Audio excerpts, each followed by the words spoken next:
सो 2013 का पहला multiple choice question, power law determines, power law क्या डिटरमाइन करता है? तो कंफ्यूज नहीं होना है, ठीक है। पावर लॉ पावर से रिलेटेड हरगिज नहीं था। पावर लॉ जो है हमारे चैप्टर नंबर 8 यानी कि वेव मोशन एंड साउंड से रिलेटेड है, और पावर लॉ की मदद से हम लोग फाइंड कर लेते हैं लाउडनेस ऑफ साउंड। तो यहाँ पर सिर्फ एक ही बात हो सकती है कि आप कंफ्यूज हो जाओ, और वो ये है कि पावर लिख दो, तो ना पावर है ना इंटेंसिटी ना ही work, it is loudness of sound. Number 2, if the average and instantaneous velocities of a body are the same, अगर किसी बॉडी की एवरेज और इंस्टेंटेनियस वेलोसिटीज सेम है, इक्वल है, the body will move with, तो क्या बॉडी कैसे move करेगी? तो इसका आंसर है बॉडी मूव करेगी विद यूनिफॉर्म वेलोसिटी। अगर कोई बॉडी यूनिफॉर्म वेलोसिटी के साथ मूव कर रही होती है तो फिर उसका एवरेज और इंस्टेंटेनियस दोनों बराबर होते हैं, ठीक है ना, यानी कि वो चेंज नहीं हो सकते, ये बात कंफर्म है। अगर एवरेज और इंस्टेंटेनियस वेलोसिटीज बराबर हैं देन इसका मतलब ये है कि वो जो बॉडी है उसकी वेलोसिटी यूनिफॉर्म है। Question number 3, the maximum number of beats per second which can be detected by human ear is, तो बीट्स का टॉपिक है, उसमें ये बात भी जो है बहुत ही इंपॉर्टेंट है जिसको याद रखना है। Maximum beats, number of beats जो कि कोई इंसानी कान सुन सकता है, डिटेक्ट कर सकता है, वो है 7 बीट्स। इसी वजह से याद रखिए, हम जब बीट्स की डेफिनेशन बताते हैं तो हम ये कहते हैं कि दोनों साउंड वेव्स की फ्रीक्वेंसीज में स्लाइट डिफरेंस होना चाहिए, और वो जो डिफरेंस है ज़्यादा से ज़्यादा कितना हो सकता है? 7। Question number 4, in the terrestrial telescope the central lens is use to, ठीक है, उसके अंदर बहुत ही मतलब क्लियर वर्डिंग में लिखा हुआ है कि वो जो सेंट्रल लेंस हम लगाते हैं टेरेस्ट्रियल टेलीस्कोप के अंदर, एक्चुअली उसका काम होता है इमेज को इरेक्ट करना, ठीक है ना। वरना अगर मतलब इमेज जो बन रहा होता है फाइनली वो बन रहा होता है इन्वर्टेड, बट हम उसको क्लियरली देखना चाहते हैं, तो इस वजह से हम एक सेंट्रल लेंस लगाते हैं और वो उस लेंस को सीधा कर देता है, और सीधा करने को कहते हैं erect the image. Number 5, two forces act together on an object, एक ऑब्जेक्ट के ऊपर दो फोर्सेज लग रही हैं, the magnitude of their resultant is minimum, जो रिजल्टेंट है उन दोनों का मैग्नीट्यूड का वो मिनिमम है, when the angle between them, जब एंगल कितना होगा? तो याद रखिए मैक्सिमम के लिए एंगल होना चाहिए 0 डिग्री, यानी कि पहली फोर्स अगर ऐसी लग रही है तो दूसरी फोर्स भी ऐसे लगेगी तो ये मैक्सिमम हो जाएगा, बट यहाँ पे क्लियरली मेंशन है मिनिमम। तो मिनिमम कब हो सकता है? जब दो फोर्सेस एक इस डायरेक्शन में एक्ट कर रही हो और एक इसके ऑपोजिट डायरेक्शन में एक्ट कर रही हो, तब जो है उन दोनों का आंसर मिनिमम आ सकता है। So the right answer is 180 degrees, maximum के लिए 0 और मिनिमम के लिए 180। Number 6, a body falls freely, the distance covered by it in 2 second, क्या होगा 2 सेकेंड में उसका कवर किया गया डिस्टेंस? अगर एक बॉडी गिर रही हो फ्री फॉल मोशन में हो, तो याद रखिए हमें टाइम गिवन है, और वी आई तो हमें पता होता है फ्रीली फॉलिंग के अंदर हम यूज़ कर लेते हैं, और हमें डिस्टेंस मेजर करना है, तो सेकेंड इक्वेशन जो है वो राइट चॉइस होगी। S is equal to V I T, V I का मतलब हो गया इनिशियल वेलोसिटी, ठीक है, और उसको मल्टीप्लाई कराना है किससे? उसको मल्टीप्लाई कराना है टाइम से। और क्या होती है नेक्स्ट वैल्यू? नेक्स्ट वैल्यू होती है 1/2 प्लस 1/2, यहाँ पर आ जाएगा, और फिर साथ में आ जाएगा, क्योंकि वो बॉडी गिर रही है तो यहाँ पर आ जाएगा जी टी का स्क्वायर, ठीक है। अब यहाँ पर बात क्या हुई? यहाँ पे बात क्लियर है कि हमें डिस्टेंस मालूम करना है। वी आई कितना होता है? वी आई होता है 0, जब भी कोई बॉडी गिरेगी ड्रॉप किया जाएगा तो वी आई 0 होगा, और अगर वी आई 0 होगा तो इसका मतलब ये पूरा का पूरा फैक्टर जो है बराबर हो जाएगा 0 के, यानी कि एस को हम कैलकुलेट कर सकते हैं with the help of 1/2 G T square. So in this case 1/2 और साथ में आ गई वैल्यू ऑफ जी, तो वैल्यू ऑफ जी हम सॉल्व करेंगे 9.8 होती है, ऊपर से नीचे की तरफ गिर रहे हैं फ्रीली फॉलिंग है, तो इसका मतलब प्लस का 9.8, और फिर आ जाएगा टी का स्क्वायर, टी का स्क्वायर हो गया यानी कि 2 का स्क्वायर यानी कि 4 हो जाएगा। सो यहाँ पे 2 से 4 कैंसिल, आंसर आएगा 2, and then 2 multiply by 9.8, answer आ जाएगा 19.6 मीटर। सो याद रखिए अगर कोई बॉडी गिरती है फ्रीली फॉल करती है तो जो डिस्टेंस कवर करती है वो इन 2 सेकेंड वो होता है 19.6 मीटर्स के बराबर। The centre of mass of a body, एक बॉडी का centre of mass always coincide with the centre of gravity, never coincide with the centre of gravity only in uniform field is lower than the centre of gravity. So ये एक condition है, याद रखिए centre of mass centre of gravity को सिर्फ और सिर्फ जब कोइंसाइड करता है जब वो यूनिफॉर्म फील्ड में हो, ठीक है, हमेशा नहीं करता और कभी नहीं करता, ये भी बात गलत है, और बाकी lower than centre of gravity भी जरूरी नहीं है। So right answer is coincides with the centre of gravity only in uniform field. Number 8, the weight of a man is 600 newton at the earth, earth के ऊपर उसका weight 600 newton है. His weight on the moon where value of g is 1/6 of g. तो वहां पे क्या होगा उसका वेट. सो याद रखिए यहाँ पे हम फॉर्मूला क्या इस्तेमाल कर रहे हैं. फॉर्मूला हमें वेट के लिए कैलकुलेट करना है. तो वेट का फॉर्मूला क्या होता है. वेट का फॉर्मूला होता है बराबर एम जी के. अच्छा जी. अब यहाँ पे बात यह है कि ये तो एक्चुअल फार्मूला है वेट का जो कि होता है on the surface of earth. लेकिन अगर यही फार्मूला लिख देते हैं फॉर एग्जांपल मून के लिए, तो मून के लिए हो जाएगा डब्ल्यू के साथ लिख देते हैं डब्ल्यू प्राइम, यानी कि समझ जाना कुछ नेक्स्ट जो कि मून पर वेट है, इज इक्वल टू एम. तो चेंज होता नहीं है, उस शख्स का मास तो उतना ही रहेगा. ठीक है. और फिर हमें यहाँ पे कैलकुलेट करना है सिर्फ और सिर्फ जो चेंज होगा वो क्या चेंज होगा. वो चेंज होगा यहाँ पर वैल्यू ऑफ जी. और वैल्यू ऑफ जी कितनी हो जाएगी. वैल्यू ऑफ जी हो जाएगी जी प्राइम. अच्छा, वो यहाँ पे हमें गिवन है कि वैल्यू ऑफ जी वहाँ पे जाके कितनी हो जाती है. वो जाती है 1/6.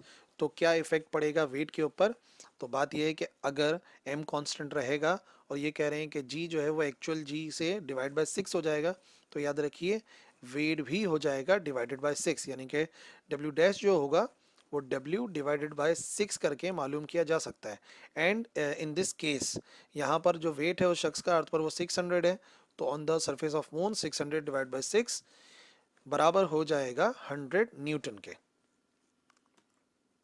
Number 9, the angular momentum of a particle changes from 0 to 720 in 4 second. 4 second में उसका मोमेंटम चेंज हो रहा है, एंगुलर मोमेंटम चेंज हो रहा है 0 से लेके 720. और तो मैग्नीट्यूड ऑफ टॉर्क क्या होगा. सो ये एक बेसिकली एक न्यूमेरिकल है सीधा सीधा जो इन्होंने मल्टीपल चॉइस क्वेश्चन के अंदर दिया हुआ है. याद रखिए जो टॉर्क की डेफिनेशन है, टॉर्क की एक डेफिनेशन ये भी है कि टॉर्क बराबर होता है rate of change of angular momentum के. यानी कि हमें क्या करना है, हमें चेंज ऑफ एंगुलर मोमेंटम यानी कि एल लिखना है और उसको डिवाइड कराना है टाइम से यानी कि डेल्टा टी से. तो हमें इजीली पता लग जाएगा कि टॉर्क कितना है. और इस केस के अंदर जो मोमेंटम का चेंज है, एंगुलर मोमेंटम का चेंज है वो 720 है. 0 से 720 हो रहा है ना, तो चेंजेस का मतलब 720 के बराबर हो गया.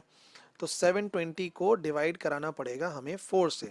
और जब हम डिवाइड कराएंगे 720 को 4 से तो हमारा आंसर आएगा 180 जूल्स के बराबर. ठीक है ना, यहाँ पर आंसर आ जाएगा 180 जूल्स. सो हमें सिर्फ इस ऑप्शन को ढूंढना है कि ऑप्शन कहाँ है. वो ऑप्शन है तीसरे नंबर पे 180 जूल.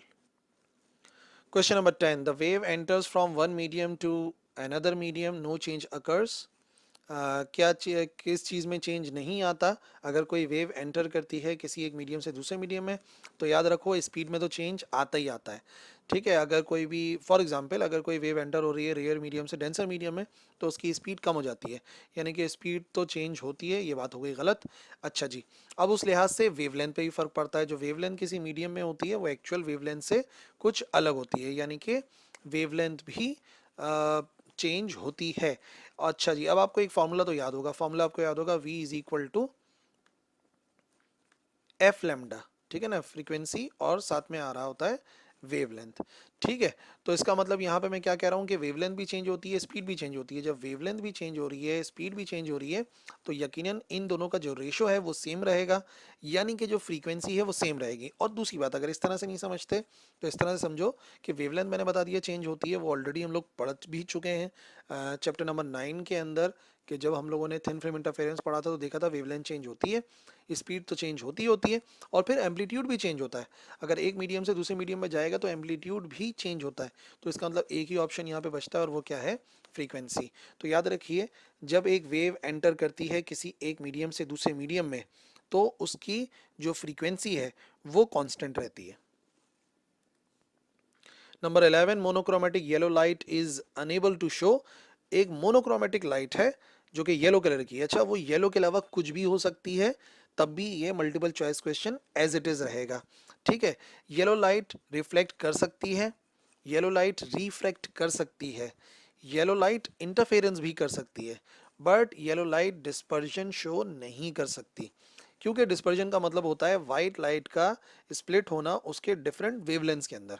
तो क्योंकि वो कह रहे हैं कि मोनोक्रोमेटिक है यानी कि एक ही वेवलेंथ है, तो डिस्पर्जन का तो सवाल ही नहीं उठता.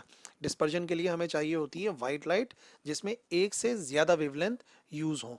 इसी वजह से मोनोक्रोमेटिक येलो लाइट ये तीनों काम कर सकती है सिवाय डिस्पर्जन के.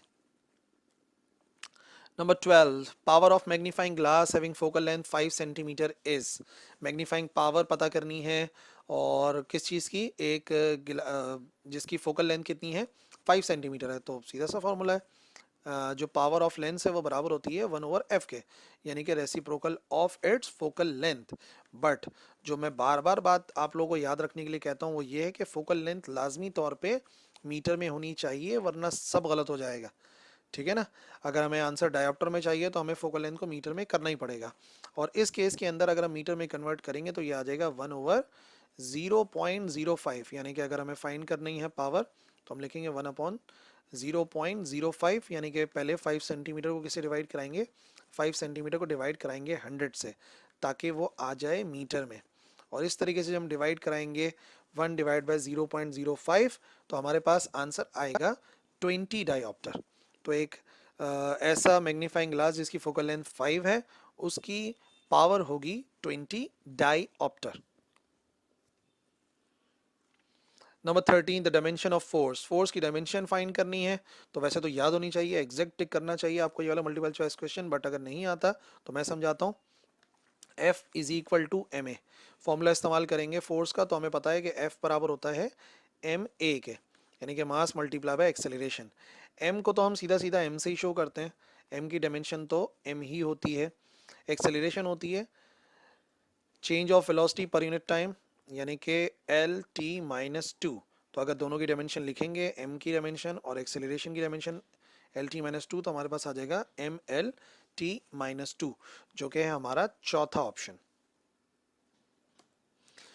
Light year is the unit of, confuse नहीं होना है, लाइट ईयर। स्टूडेंट कंफ्यूज होते हैं, जैसे ईयर को देखते हैं सोचते हैं शायद ये टाइम का यूनिट है, but light year is not the unit of time.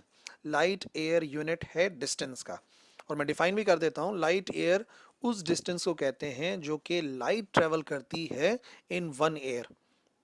जितना डिस्टेंस, क्योंकि स्पीड ऑफ लाइट कांस्टेंट है, ठीक है ना, यूनिवर्सल कांस्टेंट है वैक्यूम के अंदर, तो जितना लाइट ट्रेवल करती है इन 1 ईयर, ठीक है, जितना डिस्टेंस लाइट ट्रेवल करती है इन 1 ईयर इन वैक्यूम, उस डिस्टेंस को कहते हैं 1 light year. So light year is the unit of distance. Number 15, the time period of simple pendulum depends upon. Time period of simple pendulum depend करता है, okay तो time period का formula लिखते हैं, अपने आप पता लग जाएगा किन फैक्टर्स पे डिपेंड करता है। टाइम पीरियड यानी कि T of simple pendulum is equal to 2 pi, और साथ साथ फिर वैल्यू आती है 2 पाई के अलावा वैल्यू आती है √L/g के, ठीक है ना, लेंथ आती है और यहाँ पे आती है एक्सेलरेशन ड्यू टू ग्रेविटी यानी कि जी। तो बात यह है कि डिपेंड करती है किस पर, मास पे। मास आ नहीं रहा फॉर्मूले में, और मास के तो इंडिपेंडेंट होती है। उसके बाद बात आ गई लेंथ की, तो भाई लेंथ पे तो डिपेंड करती है, एक्सेलरेशन ड्यू टू ग्रेविटी पे भी डिपेंड करती है। इसका मतलब जो चौथा ऑप्शन है जिसमें लिखा है both length and acceleration due to gravity, वही है सही answer, both length and acceleration due to gravity. Number 16, the sum of torques acting on a body is zero, then this will be constant. क्या चीज़ constant होगी अगर किसी body पे लगने वाले तमाम टॉर्क्स का सम जो है वो बराबर हो जीरो के, ठीक है। तो ये यहाँ पर जो है वो हमारे पास एक वैल्यू है जो कि कांस्टेंट हो जाती है, और वो है एंगुलर मोमेंटम। अगर किसी बॉडी पे लगने वाले तमाम टॉर्क्स का सम बराबर होता है जीरो के, तो उस बॉडी का एंगुलर मोमेंटम कांस्टेंट होता है। और ऐसे ही मल्टीपल चॉइस क्वेश्चन अभी मैंने आपको समझाया है इसी एयर के अंदर, यहाँ पे आ रहा था कि जो टॉर्क है वो बराबर होता है rate of change of momentum के, एंगुलर मोमेंटम के, ठीक है ना। तो अगर हम ये कह रहे हैं कि जो अप्लाई होने वाला टॉर्क जीरो है, तो इसका मतलब मोमेंटम में कोई चेंज आएगा ही नहीं, it means angular momentum will remain constant. And 17, the weightlifter consumes 500 joule of energy to lift a load in 2 seconds. The power used by him, कितनी पावर यूज करेगा। सो पावर का जो formula है, power is equal to work done per unit time या energy per unit time, एक ही बात है। तो यहाँ पर आ गया work done per unit time, कितना वर्क किया उसने, उतना ही वर्क करा जितनी उसने एनर्जी कंज्यूम करी। एनर्जी कंज्यूम करी है उसने 500 जूल, सो यहाँ पर आ जाएगा 500।